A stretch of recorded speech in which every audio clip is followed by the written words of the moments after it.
Ferrari è l'accusa più frequente a un dittatore. Che ne dici? Ma se dittatore, Ford's GT40 crosses the finish line at Le Mans in 1966, and the film gives you one quiet shot of Enzo Ferrari watching from a distance before cutting away forever. The message is clear, the villain has been defeated. The story is over, except it isn't. Enzo Ferrari had 22 more years to live after that moment, and he spent every single one of them doing what he always did: building cars, breaking hearts, burying drivers, and refusing to apologize for any of it. Hi, my name is Johnny, and this is American Muscle. The Man, the film forgot to finish. The film gives you Enzo as a cold, calculating aristocrat of speed, a man in dark glasses who cares more about his racing machines than the humans inside them. And look, that's not entirely wrong, but it's about half the picture, and the half they left out is the part that explains everything that came after. Enzo Anselmo Ferrari was born in Modena, Italy on February 18, 1998. His father ran a metal fabrication business. His brother Alfredo died of illness during the First World War. His father died the same year. By the time Enzo was 20 years old, he had lost his entire immediate family, been discharged from the Italian army after a near-fatal illness, and was living in poverty in Turin, looking for work. He applied for a job at Fiat. They turned him down. They actually turned down Enzo Ferrari. I like to think someone at Fiat still hears about that at Christmas. He found his way into racing through Alfa Romeo, first as a driver, and then as the man who managed their racing program. But the thing you need to understand about Enzo is that he was never really a racing driver in the way Ken Miles or Sterling Moss were racing drivers. He was an organizer, a builder, a man obsessed not with the act of driving, but with the act of creation. He stopped driving competitively in 1931, the year his first son, Alfredo Jr., was born. The son he called Dino. Dino Ferrari died in 1956 of muscular dystrophy. He was 24 years old. And if you want to understand everything about Enzo Ferrari's behavior for the following 32 years of his life, that's where you start. Enzo named an entire engine family after his dead son. He named a car after him. He visited Dino's grave every single day until his own health made it physically impossible. People who knew him said he never fully came back from it. The cold, remote villain the film gives you was a man who had been broken by grief long before Henry Ford II ever picked up a telephone. The immediate aftermath, what losing to Ford actually did. Here's what Ford versus Ferrari doesn't tell you about the 1966 Le Mans result. Ferrari wasn't just beaten, they were humiliated on the scoreboard. Ford finished first, second, third, fourth, fifth, and sixth. Ferrari's best finisher was seventh. It was the kind of result that ends programs, bankrupts companies, and destroys reputations. It did none of those things to Enzo Ferrari. Within weeks of Le Mans, Enzo made a decision that, in retrospect, looks like either brilliant strategy or wounded pride, and honestly, it was probably both. He effectively withdrew Ferrari from serious endurance racing competition and redirected everything toward Formula One. Some people called it a retreat. Enzo called it a reallocation of resources. Ferrari's sports car program continued in a reduced form, but the full factory effort, the engineering talent, the budget, the obsession, all of it went to Grand Prix racing. And here is the thing that makes this interesting. It worked. Ferrari won the Formula One Constructors' Championship in 1964, the year before the Ford program hit full stride. They would win it again in 1975, 1976, 1977, 1979, 1982, and 1983. The company that Ford supposedly drove out of competition went on to become the most successful constructor in Formula One history. Ford's victory at Le Mans didn't kill Ferrari. It redirected him, which, when you think about what Enzo Ferrari built after 1966, might have been the worst possible outcome for everyone who thought they'd beaten him. The Fiat deal, selling the dream. In 1969, 3 years after the events of Ford versus Ferrari, Enzo did something that shocked the entire automotive world. He sold 50% of Ferrari to Fiat. The film mentions this as a throwaway line, suggesting Fiat had been propping Ferrari up financially for years. The reality was both more complicated and more painful than that. By the late 1960s, Ferrari was in genuine financial trouble. The racing program was consuming enormous resources. The road car business, which Enzo famously treated as a necessary annoyance rather than a real passion, couldn't generate enough cash to fund the racing operation alone. Ferrari had turned down Ford's buyout offer in 1963, partly out of pride and partly because Enzo couldn't accept losing control of his racing team. But by 1969, the choice wasn't between independence and a corporate partner. It was between a corporate partner and insolvency. Fiat's Gianni Agnelli paid approximately $11 million for half the company. The agreement gave Fiat control of the road car manufacturing operation, while Enzo retained complete control of the racing team. It was, in the most technical sense, exactly the deal Enzo had refused to give Ford 6 years earlier. The difference was that Agnelli was Italian, and that mattered enormously to Enzo, in ways that went beyond simple nationalism. Enzo said at the time that selling to Fiat was like marrying a woman you respect, rather than one who wants to own you, which is a very Enzo thing to say, and probably made perfect sense to him. What it actually meant in practice was that Ferrari now had the industrial backing to compete properly, and Enzo still had the thing he would never have given Ford under any circumstances: the racing team, his racing team. The Fiat deal also formalized something that had been true for years, but never acknowledged publicly. Ferrari wasn't really a car company that happened to race. It was a racing team that sold road cars to fund the racing. Under the Fiat arrangement, that truth was finally baked into the corporate structure. Enzo got to keep being Enzo, and Fiat got to put a prancing horse on their balance sheet. Everybody won, more or less. The deaths that haunted him. If there's one part of Enzo Ferrari's story that Ford versus Ferrari absolutely cannot capture, it's the string of driver deaths that shadowed every year that followed. Not because the film didn't have time, but because the film ends before the haunting really begins. Lorenzo Bandini died at Monaco in 1967. His Ferrari flipped and caught fire at the chicane, and he was trapped in the burning wreckage for nearly 10 minutes, while marshals with inadequate equipment tried desperately to reach him. He died 3 days later in a Monte Carlo hospital. He was 31 years old. Enzo said nothing publicly that anyone remembers. Jochen Rindt never actually drove for Ferrari, but he raced against them, beat them, and died at Monza in 1970 during qualifying, when his Lotus went under the barrier at Parabolica. He was awarded the Formula One World Championship posthumously, the only driver in the history of the sport to win the title after his death. A trophy nobody could hand him, a podium nobody could put him on.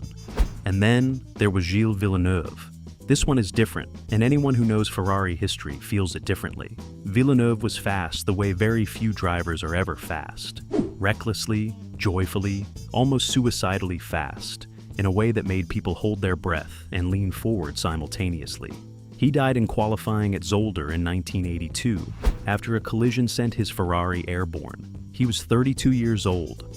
Enzo Ferrari, the man who had watched dozens of drivers die across 5 decades of racing, said that Villeneuve was the driver he had loved most of all. He said it after Villeneuve was gone. Of course he did. That's the detail that unlocks Enzo Ferrari if you're willing to sit with it. He consistently found it easier to express love for people who could no longer hear it. Whether that was emotional cowardice or emotional self-protection probably depends on what kind of losses you've survived yourself. Because here's what people who called Enzo cold and mercenary consistently missed. This was a man who had buried his brother, his father, and his only acknowledged son before he turned 60. He had developed a relationship with grief that looked like indifference from the outside, because indifference was the only version of grief that allowed him to open the factory gates the next morning. He didn't attend funerals, he didn't make speeches, he continued racing. People called him a man who treated drivers as interchangeable components. The truth, sitting underneath all that silence and all those dark glasses, was almost certainly the opposite. Enzo Ferrari didn't feel too little when his drivers died. He felt too much. And he had learned, probably sometime around the death of Dino in 1956, that the only way to survive feeling too much was to keep moving. Continuing was the only thing Enzo Ferrari knew how to do, so he continued. The Formula One Wars, Lauda and the Nürburgring. No chapter in Enzo Ferrari's post-1966 story is more dramatic or more revealing than the Niki Lauda years. And if you've seen Rush, the Ron Howard film about the 1976 Formula One season, you have some idea of what happened. But the Enzo dimension of that story is worth understanding properly. Niki Lauda joined Ferrari in 1974 and immediately did something that had never quite worked at Ferrari before. He treated the car as an engineering problem rather than a temperamental deity. He gave precise, technical, almost brutal feedback. Ferrari was happy that I fulfilled my obligations. He told engineers exactly what was wrong and exactly what he needed. He was, in other words, the Enzo Ferrari of drivers, which meant they got along brilliantly and drove each other absolutely insane in equal measure. Lauda won the World Championship for Ferrari in 1975. He was leading the championship again in 1976 when he crashed at the Nürburgring on August 1st and nearly died. The car burst into flames. He was trapped for nearly a minute before other drivers dragged him out. He received last rites at the hospital. His face was permanently scarred. He lost most of one ear. He came back 42 days later and raced at Monza. He finished 4th. He lost the championship to James Hunt by a single point at the final race of the season, in Japan, in the rain, when Lauda pulled into the pits and told his team he had decided his life was worth more than a championship. Enzo Ferrari never publicly forgave him for that. Their relationship deteriorated through 1977, even as Lauda was winning his second world championship. By the end of that season, Lauda had walked out of Ferrari mid-season with 2 races remaining and signed with Brabham. He announced his departure in a press conference that he didn't bother to inform Ferrari about beforehand. And I always had this joke there to say, when Ferrari calls, call me right away. Enzo, characteristically, said nothing publicly. But people inside the team said he never mentioned Lauda's name again, without a particular coldness in his voice. The man who had refused to die at the Nürburgring had also refused to be owned by Maranello. In Enzo's world, those were roughly equivalent offenses. The rebirth, Scheckter and the last championship. 1979 was the last year Enzo Ferrari won everything. Jody Scheckter took the Drivers' Championship. Ferrari took the Constructors' Championship. The cars were fast, reliable, and dominant in a way that hadn't been seen since the Lauda years. It was the kind of season that felt like a full stop at the end of a very long sentence. And then nothing. For the next 9 years, until the day Enzo died, Ferrari never won another Drivers' World Championship. They came close. They had fast cars and talented drivers. They had Gilles Villeneuve, who was electrifying and fatally reckless in roughly equal measure. They had Didier Pironi, who crashed at Hockenheim in 1982 and never raced again. They had Michel Alboreto, who came agonizingly close in 1985. But the championship didn't come. Enzo spent those years doing what he had always done, going to the factory every day, meeting with engineers, reading reports, making decisions. He rarely attended races anymore.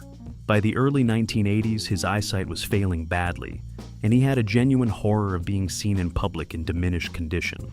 He conducted most of his business from Maranello, receiving visitors like a pope receiving ambassadors, which, given the reverence most people brought into that office, wasn't entirely inaccurate as an analogy. The turbo engine era consumed him. Ferrari was late to turbocharging and paid for it in results through the early part of the decade before eventually building competitive turbocharged engines. The whole period is a reminder that Enzo was simultaneously one of the most visionary figures in motorsport and occasionally one of the most stubborn. A combination that produced both extraordinary cars and extraordinary frustration in roughly equal measure. The man behind the myth. Here is the Enzo Ferrari that the dark glasses and the stone face were designed to hide. He was deeply sentimental, privately warm to people he trusted, and genuinely funny in the way of a man who had decided the world was completely absurd and found that freeing rather than depressing. He read constantly. He wrote 2 autobiographies. He maintained a correspondence with journalists, engineers, and former drivers that ran to thousands of letters across decades. This was not a cold man. This was a man who had built an extremely effective cold man costume and wore it every single day to work. He also had a secret, a significant one. Piero Lardi Ferrari, Enzo's son by his longtime companion Line Lardi, was born in 1945. Enzo didn't acknowledge him publicly until 1978 after the death of his wife Laura. Think about what that meant in practice. Piero spent years working inside Ferrari, the company his father built and ran, without his paternity being officially recognized by the man sitting at the head of the table. He navigated that situation, which is frankly one of the more psychologically complicated work environments imaginable, with enough grace and competence that today he owns 30% of the company and remains actively involved in its direction.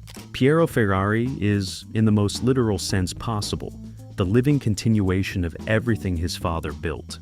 It just took Enzo an embarrassingly long time to say so out loud. There's one more detail about Enzo that doesn't fit the legend and that I find genuinely fascinating. He stopped driving on public roads later in life because he was terrified of killing an ordinary person in an ordinary accident. This fear coexisted, without apparent irony, alongside his lifelong willingness to build machines that operated at the absolute outer edge of what human beings could survive. He held both of those things simultaneously, and apparently never found the contradiction worth addressing.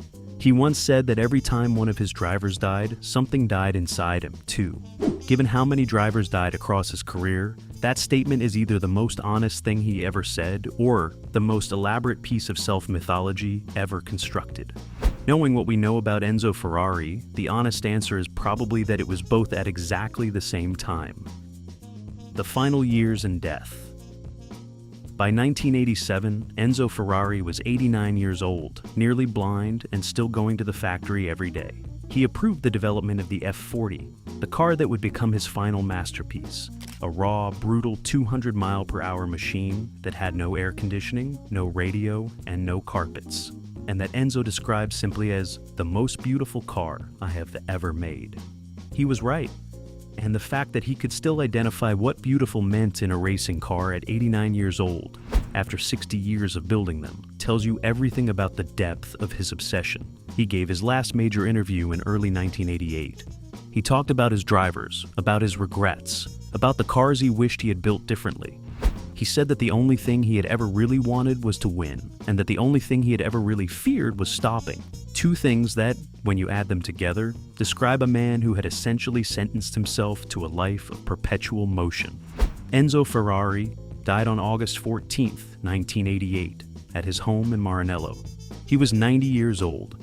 At his own request, his death was not announced until 2 days later, and his funeral was a private ceremony attended only by close family and a small number of longtime associates. The man who had made Ferrari, a name known in every country on earth, left it in characteristic fashion, quietly, on his own terms, with minimum fuss.